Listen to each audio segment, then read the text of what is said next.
Dear students, this is Praveen Kumar Agrawal from Management Department, Rotary Institute of Management and Technology Chandosi welcomes you in today's lecture of Principles of Economics. In today's lecture, we will focus on the topic relevance of economics in business management. यानी कि आज के topic में हमें ये study करना है कि जो हम इकोनॉमिक्स स्टडी कर रहे हैं उसकी बिजनेस मैनेजमेंट के लिए क्या इंपॉर्टेंस है, क्योंकि आप बीबीए कोर्स को फॉलो कर रहे हो, बैचलर ऑफ बिजनेस एडमिनिस्ट्रेशन। तो इस पर्टिकुलर कोर्स में आपको इकोनॉमिक्स क्यों स्टडी करनी है, इसको हम इस टॉपिक में फोकस करेंगे। पहले बात करते हैं इकोनॉमिक्स है क्या। जैसा हम पहले भी स्टडी कर चुके हैं कि economics is the science that generates relations between society and public and private administration. कुल मिला के इकोनॉमिक्स सोसाइटी, पब्लिक और प्राइवेट एडमिनिस्ट्रेशन के बीच में एक रिलेशन को जनरेट करती है। We can measure the stability of a country, its development and growth in order to generate policies that tend to improve the overall welfare situation. कुल मिला के हमें कंट्री में स्टेबिलिटी को मेजर करना है, उसकी डेवलपमेंट को पॉसिबल करना है, उसकी ग्रोथ को पॉसिबल करना है, उसके अकॉर्डिंग पॉलिसीज को जनरेट करना है जिससे कि हम ओवरऑल वेलफेयर सिचुएशन को इंप्रूव कर सके। तो इन पॉइंट्स को ध्यान में रखते हुए हम इकोनॉमिक्स की कुछ पॉइंट्स को फोकस करेंगे जो इकोनॉमिक्स की इंपॉर्टेंस को बिजनेस के फील्ड में रिप्रेजेंट कर रहा है। क्या क्या इसके पॉइंट्स हैं, बात करते हैं पहले पॉइंट की। क्या है पहला point? Allows know the basics of human needs, production, reuse, distribution and better use of resources. Economics में आप करते क्या हो? इकोनॉमिक्स में आप ह्यूमन बिहेवियर को स्टडी करते हो कि किस तरह से ह्यूमंस अपनी अनलिमिटेड नीड्स को लिमिटेड रिसोर्सेस जिनके ऑल्टरनेटिव यूजेस पॉसिबल हैं के साथ में कंप्लीट करते हैं और मैक्सिमम सेटिस्फैक्शन को गेन करते हैं। हम ये जो करते हैं इकोनॉमिक्स में। तो इसका मतलब ये हुआ हमें ये पता चल जाता है कि ह्यूमन की नीड्स क्या क्या हैं, क्या क्या प्रोडक्शन पॉसिबिलिटीज मार्केट में अवेलेबल हैं और कौन कौन से रिसोर्सेज को डेवलप किया जा रहा है, किस तरह से उनको डिस्ट्रीब्यूट किया जा रहा है, किस तरह से उनको रीयूज किया जा रहा है और किस तरीके से रिसोर्सेज का बेटर यूज पॉसिबल किया जा रहा है। Clear? Second point, it provides the basis for exchange of goods and services between individuals, organizations and even countries. Goods और सर्विसेज को एक्सचेंज करना है तो एक्सचेंज किस तरीके से किया जाता है इंडिविजुअल्स, ऑर्गेनाइजेशंस और कंट्रीज के बीच में, इसका एक बेसिस हमें इकोनॉमिक्स से पता चलता है। Okay, next one is it generate systems, techniques and public policies to improve social welfare. Social welfare को इंप्रूव करने के लिए किन सिस्टम्स को, किन टेक्निक्स को और किन पब्लिक पॉलिसीज को जनरेट किया जाता है, यह भी हमें इकोनॉमिक्स में पता चलता है जब हम डिफरेंट टाइप के इकोनॉमिक मॉडल्स को डेवलप करते हैं उसके थ्रू। Next one is help to set target prices of the goods and services. Market में प्रोडक्ट को फॉलो किया गया, लॉन्च किया गया, अब उस पर्टिकुलर गुड्स और सर्विसेज के क्या प्राइजेस होने चाहिए, तो उन प्राइजेस को डिसाइड करने के लिए भी हम इकोनॉमिक्स की हेल्प लेते हैं।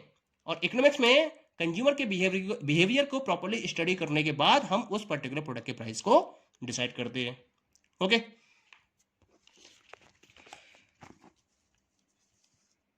Next one is adjust political, financial and even social imbalances. क्योंकि इकोनॉमिक्स में हम दो पार्ट स्टडी करते हैं, एक तो माइक्रो और दूसरा मैक्रो। मैक्रो इकोनॉमिक्स में बहुत सारे मॉडल्स ऐसे डेवलप किए गए हैं जिसका यूज करके हम पॉलिटिकल, फाइनेंशियल और सोशल इम्बैलेंसेस को एडजस्ट करके चलते हैं। जैसे मॉनेटरी एंड फिस्कल पॉलिसीज हैं, तो मॉनेटरी और फिस्कल पॉलिसीज का यूज करके हम क्या कर सकते हैं,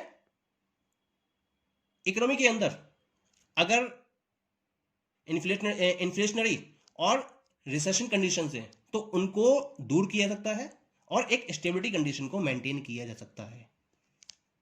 6 point, provide knowledge and technique that prevent crisis and help them out.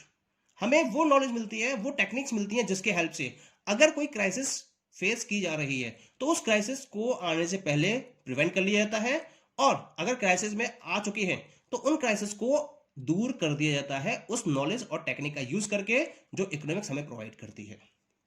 ठीक है, तो बिजनेस को इसका बहुत बड़ा फायदा मिलता है। इस तरह से it uses econometric technique to predict future economic conditions that could harm or benefit certain situations in a certain place and how to maximize the benefits and problem mystify। क्या मतलब हुआ इसका?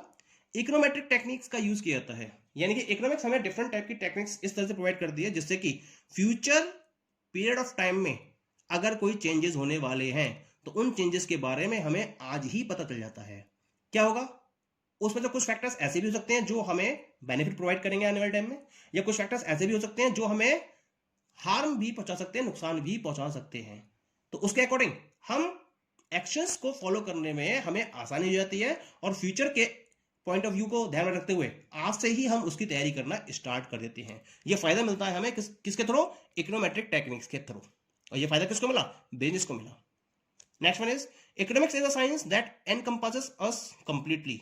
मतलब इकोनॉमिक्स वो साइंस है जो हमें completely encompass करती है, यानी कि बिना इकोनॉमिक्स को स्टडी करे हुए, बिना इकोनॉमिक्स को फॉलो करे हुए हम अपनी रूटीन लाइफ तक को फॉलो नहीं कर सकते। बिजनेस को डिफरेंट टाइप के डिसीजंस फॉलो करने होते हैं तो भी उसको डिफरेंट इकोनॉमिक प्रिंसिपल्स की रिक्वायरमेंट होती है और उसको फॉलो करते हुए कोई भी बिजनेस अपनी एक्टिविटीज को रन कर सकता है। Last one is to be expert in this field you can study a university degree in economics. In such a course, the student will learn how the economy moves and how to generate the best social conditions. अगर आप इस field में expert होना चाहते हो तो क्या करना पड़ेगा? आपको यूनिवर्सिटी में जाकर इकोनॉमिक्स की डिग्री लेनी होगी। डिग्री लेने के बाद आपको यह पता चलेगा कि इकोनॉमी किस तरह से मूव करती है, किस तरह से सोशल कंडीशंस को, बेस्ट सोशल कंडीशंस को जनरेट किया जा सकता है। इसके बारे में आपके पास कंप्लीट इंफॉर्मेशन होगी और इसका यूज आप क्या कर सकते हो? बिजनेस में कर सकते हो और बिजनेस को आगे तक बढ़ा सकते हो। ठीक है, now we move to the next topic. This is utility analysis. इस टॉपिक में सबसे पहले हम ये स्टडी कर रहे हैं कि यूटिलिटी होती क्या है। What is the concept of utility? Economics में अगर हम यूटिलिटी की बात करें तो यूटिलिटी का मतलब होता है यूजफुलनेस।